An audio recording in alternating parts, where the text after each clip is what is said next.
तो आज जरासंध से ही शुरू करता है। भीम की ललकार सुनते ही महाबली जरासंध तुरंत मल्ल युद्ध के लिए तैयार हो गया। मैं भीम और जरासंध के उस महामल्ल का साक्षी हूं। मैं आकाश हूं। मैं वो आंख हूं जिसने एक से बढ़कर एक महायुद्ध देखे हैं। मैंने देखा है कि कैसे भीम जरासंध को पछाड़ने के लिए उतावला हो गया। वैसे कृष्ण ने जरासंध को मौका दिया था कि वो तीनों में से जिससे भी चाहे मल्ल युद्ध कर सकता है, पर भीम का भारी भरकम शरीर देखकर जरासंध ने उसी को चुना। भीम को ताल ठोकते देखकर जरासंध की आंखों में खून उतर आया। जब वो मस्त हाथी सा झूमता हुआ अखाड़े में उतरा तो साक्षात काल का अवतार लग रहा था। डरी सहमी प्रजा ने उसकी जय जयकार शुरू की। मगधपति महाराज जरासंध की जय! मगधपति महाराज जरासंध की जय! तुझ पर तो दया रही है भीम। इस मूर्ख ग्वाले के कारण तू मृत्यु की भेंट चढ़ने जा रहा है। अखाड़े की मिट्टी माथे पे लगा और महादेव को याद कर। हो सकता है कि वो कई चमत्कार कर दे और तेरे प्राण बचाए। मुझे तेरे ज्ञान की आवश्यकता नहीं है जरासंध, पर हां, तुझे बताना मेरा धर्म अवश्य है कि यदि तू हार गया तो ना ये राज्य तेरा रहेगा और ना ही तेरे प्राण। बहुत बड़े बोल बोल रहा है तू। जरासंध, देख कैसा कांप रहा है तू। कहीं ऐसा तो नहीं कि तू भीम से भयभीत हो रहा है? भाई तो मुझे यम से भी नहीं लगता ग्वाले। बातें नहीं, युद्ध कर जरासंध। चल सामना कर मेरा। भीम! मगधपति महाराज जरासंध की जय!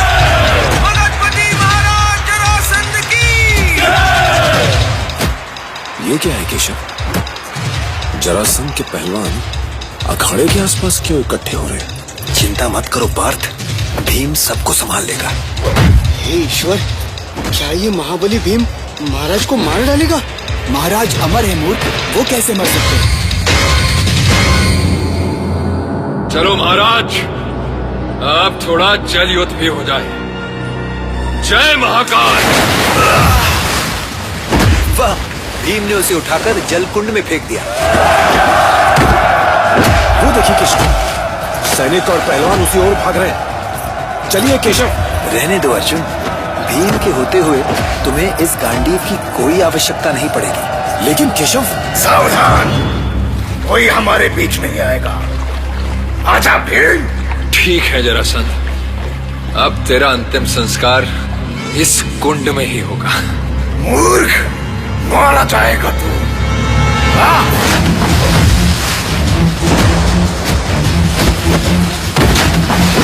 केशव देखिए, सैनिकों की आंखें भीम पर जमी हुई हैं।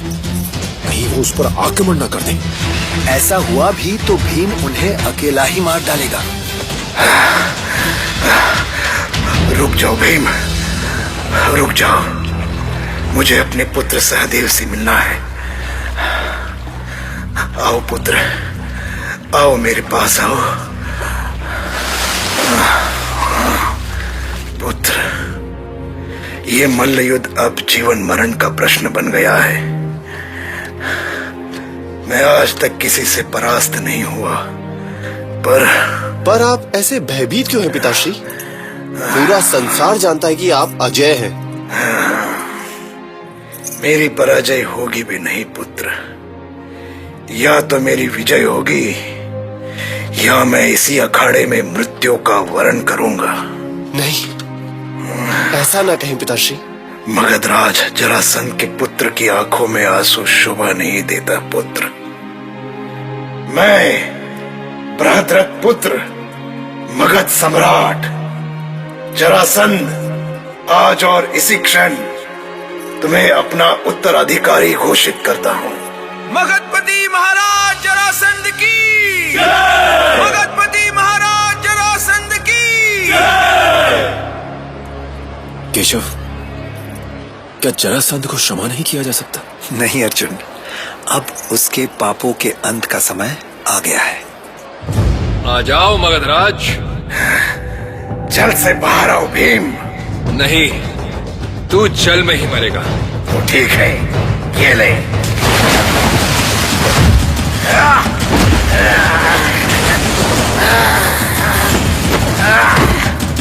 अरे ये क्या?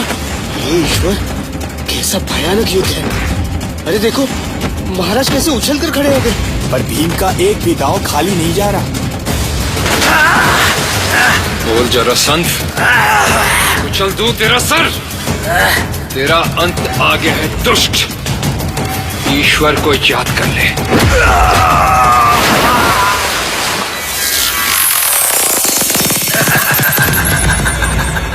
भीम, देख, मैं जुड़ गया। भी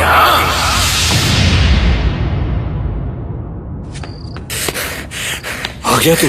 हाँ युवराज, पर वो। जल्दी बता, भीम का अंत हुआ कि नहीं? क्षमा करें युवराज, क्षमा करें।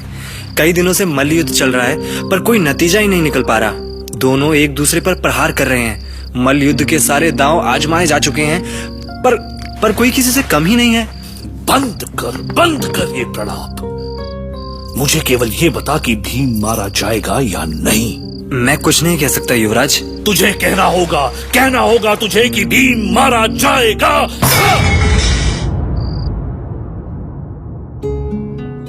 क्या है कि जरासंध के साथ युद्ध करने में एक समस्या थी कि वो मर के भी बार बार खड़ा हो जाता था।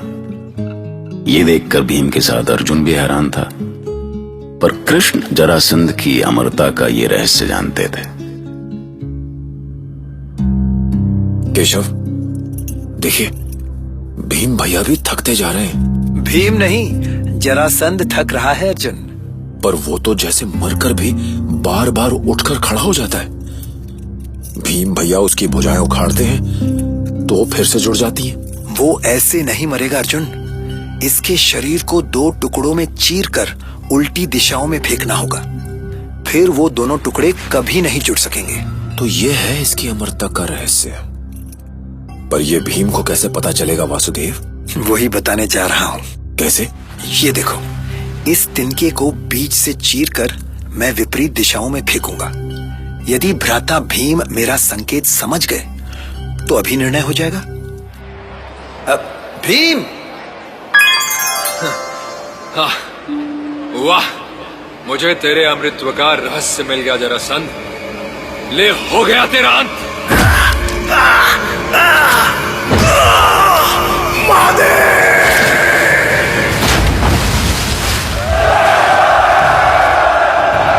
चलो चलो भीम, जल्दी करो, हम इधर से निकलेंगे। सैनिक इधर ही आ रहे हैं वासुदेव। मैंने निकलने के लिए जरासंध का रथ तैयार रखा है। चलो चलो भीम, लेकिन पहले बंदी राजाओं को मुक्त करना है। समय नहीं है केशव, इस द्वार को लात मारकर तोड़ देता हूं। जय महाकाल!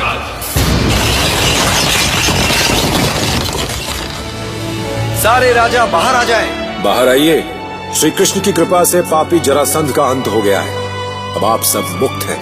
द्वारकाधीश कृष्ण की जय! द्वारकाधीश कृष्ण की जय!